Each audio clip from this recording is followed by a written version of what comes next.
Hello everyone, welcome to another video. Over the last few weeks we've been doing a few renovations throughout the house. Most of it is just furniture replacement, but there were a few things that required some work on my part. Today we're going to be mounting this TV in our bedroom up in that wall. We want to mount this for three reasons. One, it's because this chest that it's sitting on belonged with the old furniture that was in this room. It no longer goes with the color theme that's in this room, so we want to get rid of it. Two, although it's pretty high up from the ground, it's still not an ideal position to watch from a laying down position. Since most of the time we're watching this TV we are laying down, it's best to have it higher up. And the third reason why we want to mount this is because we just want to reduce the clutter. A properly mounted TV with good cable management always makes the room look bigger than it really is.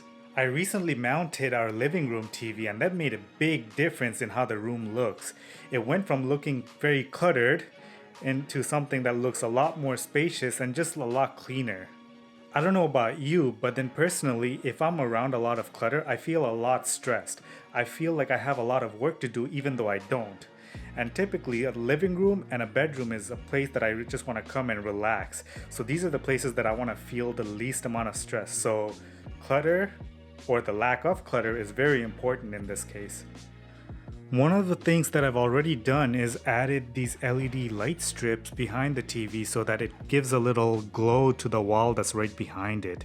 It adds a nice bit of ambience to the look of the room. We've added these same light strips to the back of the bed and it adds to the ambience of the room. The TV that we're mounting is this 43-inch TCL 4K TV. It was very affordable and it also has Roku built in, so I don't necessarily need to add any streaming devices. I'll be putting Amazon links to this TV as well as everything else in this video in the description. Here are some of the tools we're going to need to do the job. An electric drill, some drill bits, this wrench with all the pieces that go on the front, a couple of screwdrivers, both Phillips head, just different sizes, a set of pliers, some scissors to open boxes, a pencil to mark spots on the wall, a level. This one actually comes with the mounting bracket that I'm going to be using, measuring tape, and a stud finder. This one's very important because you have to find the studs and you don't want to be mounting it directly on drywall. I've moved the TV and the chest out of the way so we can start work on the wall.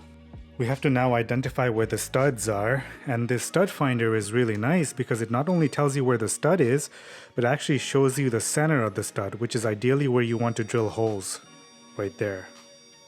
To mount the TV, we need to install these two items. One is this tilting TV wall mount.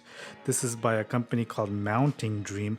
I've actually shopped around. I've looked at local hardware stores like Home Depot, Best Buy, Costco, and the cheapest one I could find there was like 50 bucks.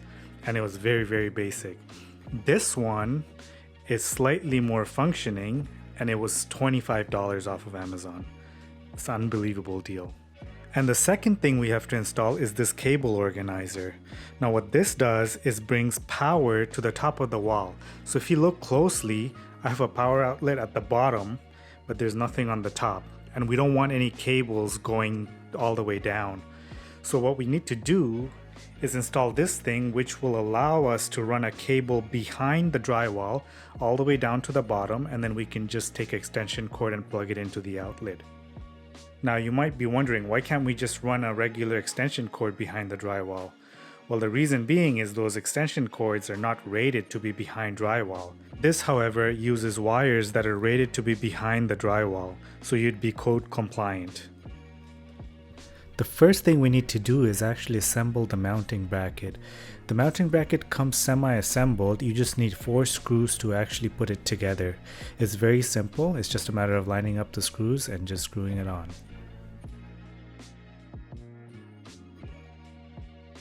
The next thing you have to do is attach the pieces that go to the back of the TV. It's also very simple as it only takes 4 screws and it's a simple screw in. After that, we go back to the wall. We have to make sure that we measure everything and everything's leveled before we start drilling. We also have to make sure that we find the studs and that we only drill on the studs. We don't want to be hanging it directly on drywall. Once we've drilled the holes, we need to start screwing on the mounting bracket with the included screws. The next step is to assemble the cable management system. Now the cable management system comes with a little template that you need to cut out, and once we have this template, we can use this to mark the spots on the wall that we will be cutting the drywall. To cut the drywall, we need to use a jab saw. It may take a bit of force initially to get the saw through the drywall, but once you get it in once, it's fairly easy to cut the rest of the piece. Now one thing I did here is let the drywall fall into the back. You should never do that. I was a little more careful when I did the one at the bottom, and I was able to prevent it from falling to the back. I then fetched the electrical cord through the two cutouts that I made. I'm about to fish the HDMI cables through the two holes I just made. I've labeled all my HDMI cables with the corresponding input so that when I run the cables, I don't have to actually go to the back of the TV anymore. I could just plug in at the bottom. Just ran all the cables. One end is on the top and the other end is at the bottom. The next few steps were a tiny bit tedious as you have to connect the receptacles to the electrical cable that you just ran. Now I'm going to put a link in the description for a detailed instructional video for this. I followed that and was able to easily connect on both ends. At this point, I also started feeding the AV cables through the organizer so that I can start mounting the faceplate. Mounting the faceplate can be a little bit tricky because you have to make sure you get all corners in before you can start putting the screws on. Setting up the bottom portion of this is very similar to the top. The only little difference is that you have to connect the electrical cable in a slightly different way. Over here you have to use wire nuts to connect the wires rather than screws. Once you've connected all the wires, it's time to mount the TV. As you can see, I mounted it on my own as it was fairly light, but if you have a bigger TV that's much heavier, you may want to use somebody's help. After that, it's time to connect the power, connect all the AV cables, and then start hiding the wires behind the TV. Alright, so the TV is all mounted and good to go. Now the only thing we have to do is put a little furniture here to hide all the cables. And let me just show you guys what I did under here. So as I said earlier, I ran all three of the HDMI cables even though I don't need them. And I've labeled them to indicate which input it is. And in the future, if I want to add a device, all I do is just get one of these HDMI female to female adapters and just connect the device directly here. For example, I've connected this Chromecast here and I didn't have to actually go up over there. So that's very handy. I also have a coax cable going up there, and if you look carefully, I actually run this coax cable through these cable concealers. The actual output is all the way at the back in that corner of the room. And this line goes to the attic where I have a digital antenna, and that's how I'm watching these channels right now. Another thing I did was connected smart plugs to all the LED light strips that I put behind the TV and some of the furniture. So now I could just use smart devices to turn those on and off, and they're all synchronized. For example, if I say, Alexa, turn on the lamp,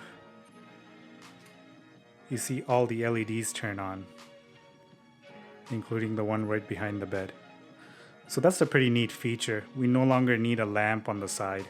I hope you enjoyed this video. It was a lot of fun getting this done. For some reason, there's a bit of satisfaction when you get these types of things done on your own rather than hire somebody. I hope to do a few more of these going forward, and maybe I'll bring you guys along as well.